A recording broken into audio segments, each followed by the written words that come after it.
Hello everyone and welcome back to my channel Beauty of Language. I hope all of you are doing well. So today I'm going to give you an overall summary of all that happened in Act 3.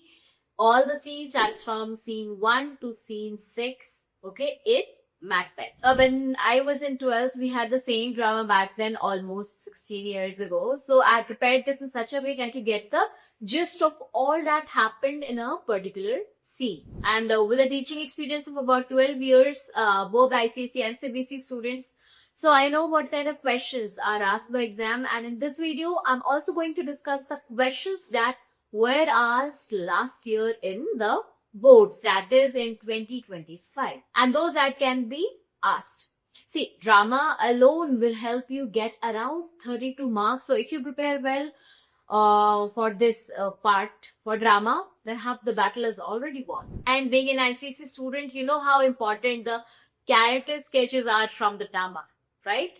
So I uploaded the character sketches of important characters in the shorts on my channel. Do check them out. Also, the detailed explanations of the poems in the ISC syllabus Rhapsody have been uploaded. Dekh lena, okay? And if you are new here, then don't forget to subscribe to the channel. For notes of Macbeth, visit my website beautyoflanguage.in. You'll find the notes regarding the poems also, okay? So do visit it. Kuch na kuch help to ho hi jayegi. Okay, and on my website, I have also put all of the questions that can be asked in the exam, because discussing all of them here is not possible. One more thing to tell you all is that I have deliberately used some specific words, some specific phrases in the explanation so that you can use them exactly in your answer, and it is always gonna be helpful for you all in getting marks. And just in case you don't understand the meaning anywhere, then please comment below. I don't want my lovely students to go without understanding what I have explained. Now let's get started. So, see, by the end of Act 2, we saw that Macbeth is prompted by the prophecy of the witches and Lady Macbeth. So as a result of this, he murders King Duncan to seize the throne of Scotland. Now, Duncan's sons, that is Malcolm and Donaldy, what do? They ran from Scotland because they feared that they will be next after their father's death, okay? So, and because of this move, since they did this, they are under suspicion. Macbeth is crowned king, okay? But the guilt and moral consequences of his crime, they begin to weigh on him. All of these, it starts to feel heavy on him, okay? Now, Banquo remembers that the witches, they also said that his children will be kings. So, he starts feeling that something is wrong about Macbeth's sudden rise, okay? So, all these things happen in Act 2. Now, we'll go through the summary of Act 3, Scene 1. We all think that getting what we want will make us happy, right? But for Macbeth, becoming king is just the beginning of his sleepless nights. Now, this scene, it is set in forest. That is the, not forest, okay? The palace where Macbeth now lives after becoming the king. Banquo, he reflects privately on the prophecy of the witches that Macbeth would become king and that his own children, that is Banquo's children, would inherit power in the future. Now, because Macbeth is now king, he suspects that something wrong may have happened, okay? Something foul may have happened, but he tries not to think about those negative things, okay? So, Macbeth enters the Lady Macbeth and other nobles. He announces a feast for that evening and warmly invites Banquo as the honored guest. So Banquo says that he will attend after riding out with his son Fleance during the afternoon. Now, Macbeth in his soliloquy, you understand, no? When he's alone, he's talking to himself. Now, Macbeth in his soliloquy, he reveals his fear that the prophecy of the witches about Banquo's heirs threatens his own position. because he thinks that if Banquo's children become kings, then his violent actions, that is killing Duncan, would have been in vain. Okay, it will be a complete waste. Now this soliloquy, this also shows that Macbeth is growing more and more suspicious and ambitious. Sorry. So in the context of this soliloquy, there was an MCQ asked in the exam in the 2025 boards. In his soliloquy in Act 3, Scene 1 of the play Macbeth, which one of the following does Macbeth refer to as the reason for fearing Banquo? Okay, and these were the options. So you know what will be the correct answer, right? It will be option B, only Q and R, which means that Banquo is royal in nature. Okay, that is why Macbeth is fearing here. Banquo's descendants, they will become kings. Okay, because when the witches told the prophecy, Macbeth was also there, so he heard about Banquo as well. In his soliloquy, Act 3, Scene 1, Macbeth reveals his fear of Banquo just now, which I said. So where is this fear coming from? It is arising from Banquo's noble character. Okay, that is why Q option is selected, and Banquo is royal in nature. Okay, Banquo has a very noble character, and the witch's prophecy that his son will be king. Whose sons? Banquo's sons. Okay, so Macbeth now sees Banquo as a direct threat to his authority, and is worried that Banquo's lineage, that is Banquo's descendants, they will ultimately, what they will do? They will overthrow him. After all this fear and everything, Macbeth, what does he plan? He summons two men, okay, two murderers, and persuade them to murder Banquo and Fleance. He manipulates them by convincing them that Banquo is their enemy and that killing him would benefit them. So Macbeth's insecurity and willingness to order more murders mark a very critical shift, a very important shift. What is that shift? That he is now fully committed to tyranny to secure his throne. It is like Macbeth would do anything, kill anyone to secure his throne, okay?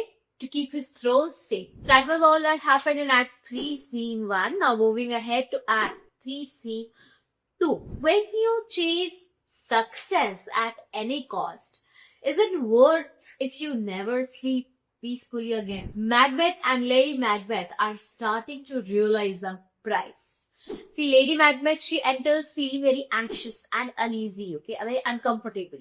She explains that although she and Macbeth have achieved what they wanted, okay, they both wanted the throne of Scotland and they have now got it, and that Macbeth is now king, but still neither of them is truly happy.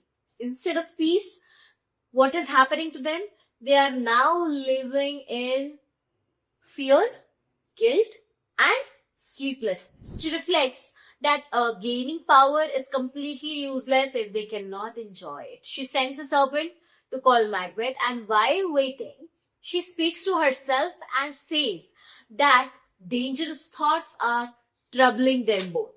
So when Macbeth arrives, she tries to comfort him and encourages him to forget the past की भी जो हुआ भी जाने तो and enjoy the present. कि अभी जो है हमने जो ये feast organize किए उसे enjoy करते हैं. However, Macbeth's mind is still full of worry. Worry again regarding his throne, regarding that prophecy that Banquo's son will be the heir of Scotland. So Macbeth, what does he do? He tells her that although their positions now seem secure from the outside, but inside he feels very much trapped. He uses the image of a snake that is still remaining, and he's trying to give a hint that threats still exist, especially Banquo and Fleance. Macbeth, he feels that as long as they are alive, his throne is not safe. So Lady Macbeth asks him that what he plans to do, but Macbeth, he avoids giving details. He tells her to act normal and innocent at the banquet later so that no one suspects them. He suggests that something will happen that night and something dark. But he keeps the plan completely secret. Okay, so there is a significant change here. Earlier, who was the mastermind of Duncan's death? Lady Macbeth. Okay, but here, from this scene, Macbeth starts taking decisions alone.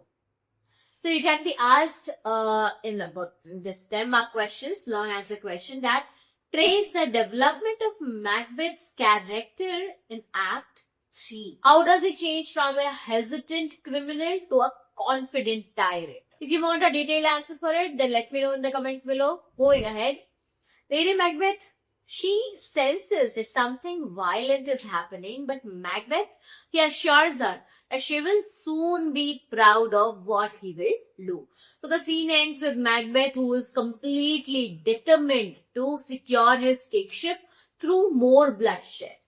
So showing that how power has made him completely ruthless, completely suspicious. Okay?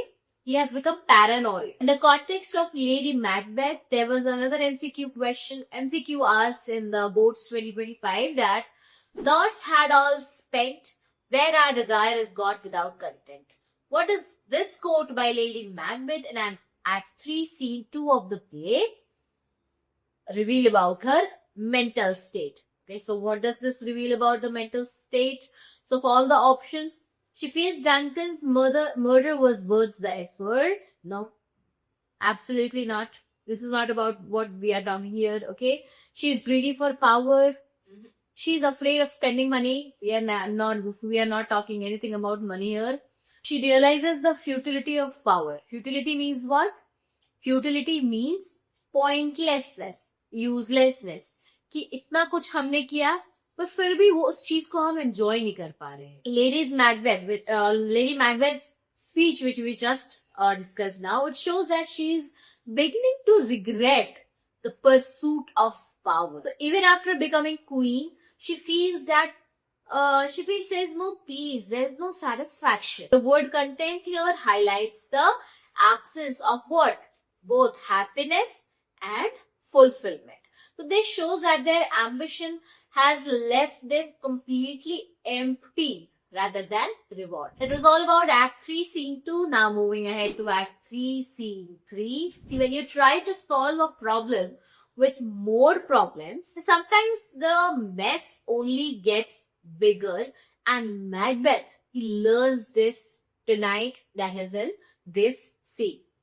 So the night has fallen. Two murderers, they wait on the road where Banquo and Fleance will pass on their way back to the palace. Soon, a third murderer is sent by Macbeth. He arrives, okay. He says that Macbeth has ordered him to join them. So when the first two murderers see the third one, it creates a sense of mistrust even among the killers. It shows that Macbeth, he no longer trusts anyone fully. Okay, not even those working for him. So as they discuss, Banquo and his son Fleance, they appear carrying torches. Okay, so the murderers, they attack Banquo suddenly. Banquo fights back, but he is overpowered. So before dying, Banquo cries out to his son, telling Fleance to escape and avenge him someday. Okay, take revenge for this.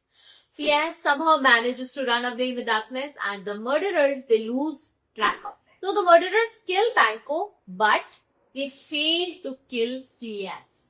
And they realize that this is now a big problem because Fleance is the real threat to Macbeth's throne. It was actually the main target of Macbeth was Fleance only, right? Because he will be the heir one day. But he made sure that he doesn't get any threat from anywhere. So just as an assurance, okay, just as a precautionary measure, he wanted Banquo to get killed. So finally they decide to report that what has happened to Macbeth. Now this scene is short, but it is extremely important. It marks the turning point where Macbeth tries to control fate by violence. But fate, it slips from his hands. Okay, Banquo dies, But the prophecy, it lives on through Phleanthus' escape. So that was all about Act 3, Scene 3. Now moving ahead to Act 3, Scene 4. Have you ever done something that you regret so deeply that it haunts you even when nobody knows? That is Macbeth at his banquet. So this scene, it begins with a royal banquet. Macbeth and Lady Macbeth is act warm and welcoming to the guests because they're trying to appear like a stable and confident king and queen. But Macbeth, he secretly looks very tense inside. Why is he tense at this moment? Because he is waiting for news about the murder. The first murderer finally arrives at the palace door. Okay, Macbeth steps aside and he gets to know that Banquo has been killed. But Phleanthus escaped. So the moment Macbeth hears this, his happiness disappears. He realizes that his position now is still unsafe and his sense of control, it completely shatters again. After listening to this, Macbeth returns to the banquet table. He's trying to hide his shock. So when he sits down, he sees something horrifying. The ghost of Banquo sitting in Macbeth's seat.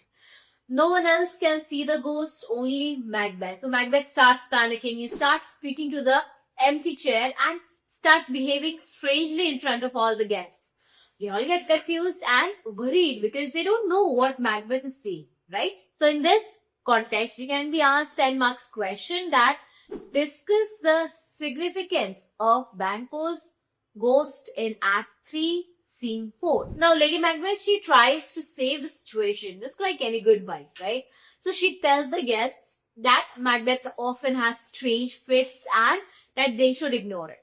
She then scolds Macbeth privately, telling him to calm down and not reveal guilt like this. But the ghost, it appears again, more frightening, and this time, तो पहले तो Macbeth ने किसी तरह control कर लिया था, okay? Lady Macbeth ने समझाया, कंट्रोल कर लिया. But this time, Macbeth, he loses control and he starts shouting it. So the banquet, it turns completely chaotic. Lady Macbeth, she realizes that they are losing respect and suspicion may arise. So she quickly ends the gathering and asks the guests to leave at once. So after the guests exit, Macbeth and Lady Macbeth talk. Macbeth, he fears that blood will lead to more blood, which means that more violence will follow. He feels kind of trapped in a cycle of murder. He also decides to visit the witches again to learn more about his future because now he's kind of not sure that what is going to happen since Phleanthus escaped. So Lady Macbeth is exhausted, but Macbeth is completely determined to go further down this dark path. Here you can also be asked that how does Shakespeare use the banquet scene to expose Macbeth's guilt and insecurity? That is all about Act 3, Scene 4. Now moving ahead to Act 3, Scene 5. Seeking answers from dark forces may solve problems or create bigger ones. So in this scene, Macbeth doesn't even know he's the target. The scene shifts away from Macbeth and focuses on the supernatural world, where the three witches, they meet Hecate. Okay? Hecate or Hecate, whatever you call it, I call it Hecate. The goddess of witchcraft, and she's their leader. Now she's angry with them because they dealt with Macbeth without telling her or involving her in their plans. So she scolds them for acting on their own. Now Hecate, she says that Macbeth is selfish, full of ambition, and only seeks the witches for his own gain. So she believes that he does not deserve help, but she still plans to control and confuse him. So Hecate's goal is to make Macbeth even more confident, overconfident, so that he will fall into his own trap. She suggests using visions and illusions to mislead him. Okay, Hecate prepares a plan that when Macbeth returns to meet the witches, which he soon will, they will show him false prophecies that sound reassuring but are actually very dangerous. She says they will draw him to destruction by filling him with false hope. So before leaving, Hecate performs a very short magical chant, and the witches they plan to meet Macbeth again in the morning, where he will demand answers and see new visions. Now, in this context, there was again one mark question asked in Boards 2025 that in Act 3, Scene 5 of the play, Macbeth, Hecate is angry with the three witches because they had to give the reason. So what is the reason? The reason is that they influenced Macbeth's destiny without her approval, undermining her authority and disrupting the course of her intended plans. You can also be asked 10-mark questions that explain how the witches and Hecate manipulate Macbeth in Act 3. That was all about Act 3, Scene 5. Now moving ahead to Act 3, Scene 6. Macbeth rules Scotland, but Scotland wants someone else. So in this scene, two lords talk privately about the recent events that are happening there. So from that cautious conversation, we understand that we get to know that many nobles now suspect Macbeth of murdering King Duncan and also Banquo. So they know that Fleance escaped and that makes Macbeth completely uneasy. They also mention that Macduff, who has refused to follow Macbeth's command and has gone to England. So this is important because Macbeth has got to meet Malcolm, who is Duncan's son, and is staying there. So they hope to gather support together from the English king and return to Scotland to defeat Macbeth. So the lords here in this scene, they speak very sorrowfully about how Scotland is suffering under Macbeth's harsh and fearful rule. People are living in complete misery and they are craving for peace and justice to return. So they hope that Malcolm and Macduff will succeed in bringing help and restoring the rightful order. So the scene ends with a hint that the rebellion is growing and Macbeth's power may soon be challenged. That was all about Act 3, Scene 6.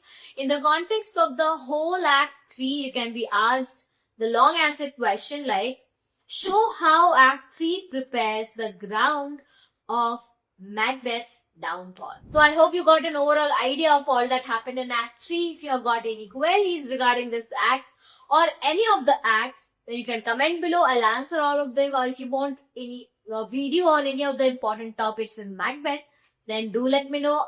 I'll see you in my next video where I'll explain Act 4 and all the scenes. Till then, bye-bye. Take care.